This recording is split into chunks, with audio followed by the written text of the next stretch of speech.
beloved Boss Mike Cervera.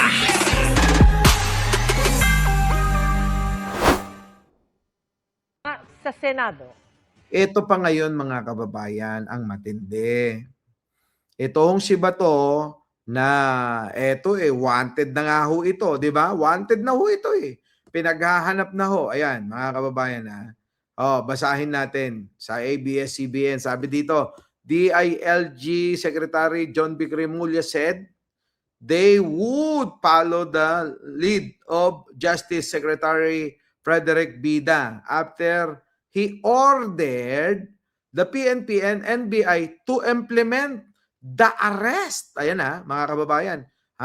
Aarestuhin na daw ho si Bato de la Rosa, who is wanted by the ICC.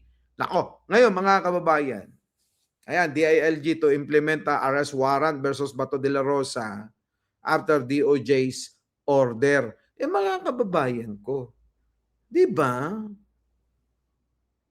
Nasa harapan mo na yan eh. Ba't pinatakas mo pa? Yan din naman ang mangyayari. Ngayon, puro espekulasyon na naman tayo. Kailan maaaresto yan? Kailan nyo makukuha yan? Ang dami pang mga nakalaya na mga wanted na hindi mo pa nahuhuli. Di ba mga kababayan ko? Kailan yan? Di ba? Kasi mga kababayan, ngayon, etong Bato de la Rosa na ito, mukhang gagamitin pa ho nila sa impeachment trial ni Sara Duterte. Bakit? Kasi mga kababayan, magkakaroon ng botohan. At gusto pa nila maging judge si Bato. Alam naman natin na magiging boto niyan, magiging bias na, Hindi na ho niya susundin yung konsensya niya. Bakit? Wala na hong konsensya si Bato. Para Para sundin pa yung kanyang, kung may konsensya pa. Hindi na ho susunod si Bato sa kanyang konsensya. Kung hindi para na lang sa partido at iligtas si Sara Duterte. At ngayon, ang gusto nila ay online na lang daw. Nako po, mga kababayan, mukhang hindi papayag dito si Sen Risa. Hindi papayag. Yan na nga wanted na nga pasok. Aliado, napayagan si Senador Bato de la Rosa na makalahok sa impeachment trial at makaboto sa pamagitan ng video conference. Nakatutok si Chino Gaston. Sa kanyang pagsipot para ibotong Senate President, si Senador Alan Peter Cayetano at kalaunay pag-alis sa Senado at hindi na pagpapakita sa publiko sa gitna ng hinaharap na arrest warrant mula sa International Criminal Court o ICC. Tingnan nyo mga kababayan yung pagtakas sa sasakyan ni Robin Padillang Bobo. May mga nagtatanong kung posible kayang makalahok pa rin at makaboto si Senador Bato de la Rosa sa impeachment trial ng kaalyadong si Vice President Sara Duterte. Ang kapal ng mukha, di ba mga kababayan? Makapal talaga mukha. Posible, sabi ng isang law expert, kung papayagan ng liderato ng Senado ang pagdalo ng senador sa pamamagitan ng video teleconferencing, bagaman pwede anya itong questionin sa Korte Suprema. Technically po, pwedeng mag-adapt ng rule ang Senado na mag-allow ng participation through video conferencing. Sa ngayon kasi, ang nasa Rule 4, lalakas pa ang loob ngayon ng mga majority. Dito sa Senado dahil may nagsasabi na na pwede daw. Naku po, Diyos ko po. ng Senate rules lang ay maaring mag-convene o mag-sesyon ang Senado sa pamamagitan ng video conference kung magdesisyon ang karamihan ng mga senador na may kalamidad o national emergency na pumipigil sa personal na pagdalo ng mga senador sa Senate Session Hall.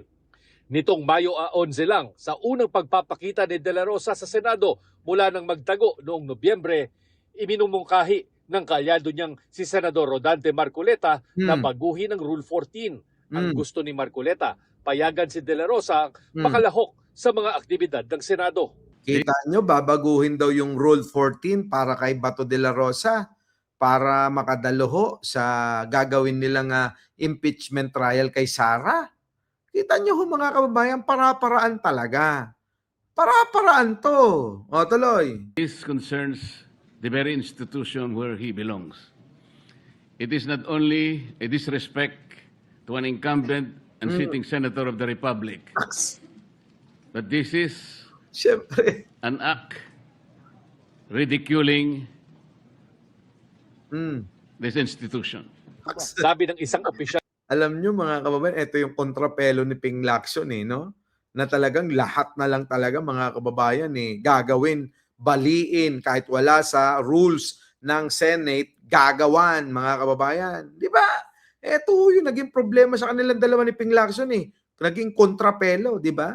Yung bang pinipilit yung mga bagay nung unang impeachment trial ni Sara Duterte na yung mga rules na mga binabanggit niya, wala naman pala sa rules.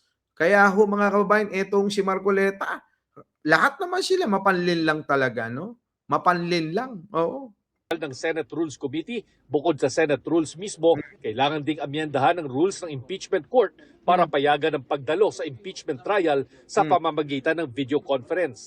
Ngayon pa lang, tutol na rito si Batangas Representative Jervil Luistro na uupuring impeachment prosecutor. Ah, My syempre. personal opinion is the senator judges should be personally present.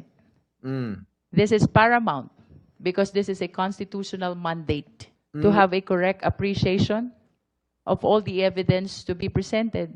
At kahit mabago ang rules ng Senado, sabi ng iba pang law expert, kakailanganin din ni De La Rosang manumpa ng personal sa Senado bago umupo bilang senator judge. And hindi to oath kasi na nanumpa ka para magnotaryo Oath to perform an important function. Correct. A constitutional duty. Correct. Mag-participate siya kung sakaling payagan, be present even through video conferencing para makapag-participate siya, hindi yung nag-oath tapos bahala na, tapos magpapakita na lang siya sa botohan. Kailangan mag-participate siya because he took an oath, he will be taking an oath as a judge. So kailangan may active participation. Correct. And he should disclose his whereabouts. Kasi Mabusisi, mga kababayan. Maselan, Teresita Tan, Pero mukhang ipinipilit nila lovers moon Pinipilit. Oo. Na kailangan teleconference na lang daw. Oo. Sa internet na lang. Mga ganon. Zoom meeting, parang ganon. Nako, mga kababayan, kayo ho. Ha? Oo. Ha? Ako mga kababayan, dapat yun, hindi pinapayagan, no? Di ba? Junior Prim, thank you naman po, bago sa channel natin, no? Maraming salamat. Kaya nga ho, eto na, mga kababayan, pasok.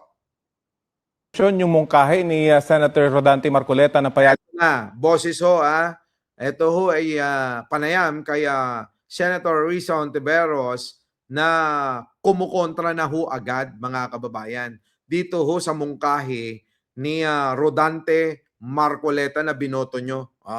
Ano yon? Pasok! Isa rin po sa inyong mga kinukwestiyon yung mungkahi ni Senator Rodante Marcoleta na payagang makalahok at makaboto si De La Rosa sa impeachment trial kahit hindi siya physically present sa Senado. Yes. Ano ba yung pagtutol nyo rito? Ay, matindi ko pong tinututulan yan, Rafi, at tututulan kung i-bring up ulit sa floor para sa pagdebate. Malino yung rules ng Senado, pinapayagan lamang po ang pagboto via online participation sa mga force majeure at national emergency situations. So ano namang force majeure ang nangyayari ngayon o national emergency pa para Send kay lang ho, kay Bato de la Rosa, meron hong national security para sa kanya daw. Dahil daw siya daw ay huhulihin daw kapag siya daw ay dumalo dyan sa Senado. Baka daw magkagulo uli, baka daw magkaroon na ng barilan at magkapatayan na daw dyan sa Senado. Diyos ko naman, mga palsot talaga. payagan ng sino man sa amin na lumahok via Zoom. Ang dami na pong halimbawa ng mga miyembro ng Senado na dati humingi din na makapaglahok sa mga debate at pagboto via Zoom o online at hindi po sila pinayagan. Ganun pala Diba? Ganun pala Nauuso na talaga. Ganun naman pala, mga kababayan kung nung una hindi pinayagan yung iba, tapos kay Bato pwede. Eh wala na talaga, lukuhan na ito. Lukuhan na ho, mga kababayan, ano? 'Di ba? Lukuhan na ito. Sigurado 'yan, mga kababayan. Eh kaya ho dapat talaga suportahan ho natin ito hong dapat na mangyari. Eh talagang kung gusto mong ikaw ay makilahok diyan, pumunta ka ng personal, Bato de la Rosa, hayop ka. 'Di ba? Pumunta ka ng personal. Minsan lamang nangyari yon panahon ng pandemic. And even then, Rafi, kung pwede kong ipaalala, si then Senate President Tito Soto ay physically pa rin araw-araw na pumasok para buksan ang sesyon at pagkatapos ay i-adjourn ang sesyon. Okay. Wala pong ganyang national emergency of octane ngayon. Wala. Okay, maraming salamat. Hindi po pwede na gamitin ni Bato de la Rosa yung teleconference para makidalo, makisama, at para ho makaboto sa gagawin na impeachment trial ni Sara Duterte, mga kababayan. Maliwanag ho yan. So, paano mga kababayan, ha? Pagod ako, sobra. Biruin nyo, mula kagabi, madaling araw. Wala pa akong tulog. Bukas na lang ho tayo, ano, mga kababayan. Ano. Agahan natin, okay ba? Maglalive ako ng madaling araw mamaya. Oo. Kasi maaga na naman ho yung aming alis. Kaya kailangan maaga yung live para hindi ho tayo mawala. So paano mga kababayan? Maraming salamat. Bago tayo maghiwa-hiwalay, huwag niyong kalimutan na mag-like, mag-share at mag-subscribe. Ako po muli ang inyong lingkod, Mike Cervera po. Laging nagsasabing, mahalin natin ang ating kapwa, pagdasal po natin lagi ang ating bansa. Maraming salamat po. Our beloved Boss Mike, Boss Mike.